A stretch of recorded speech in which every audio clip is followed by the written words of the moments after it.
Itutuloy na ang paglilitis laban kay dating Pangulong Rodrigo Duterte sa International Criminal Court o ICC matapos kumpirmahin ng mga pre-trial judges ang lahat ng kasong crimes against humanity na isinampa laban sa kanya. Noong Huwebes, nagkaisang desisyon ang ICC Pre-Trial Chamber PRA na iakyat sa full trial ang kaso.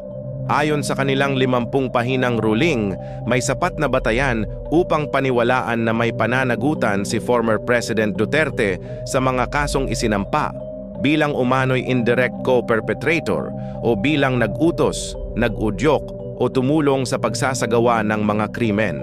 Ang desisyong ito ang nagsisilbing pagtatapos ng pre-trial stage at hudyat ng pagsisimula ng aktwal na paglilitis laban sa dating Pangulo. Nahaharap si Duterte sa 3 bilang ng crimes against humanity na sumasaklaw sa 49 na insidente na may kaugnayan sa 76 na pagkamatay at 2 tangkang pagpatay.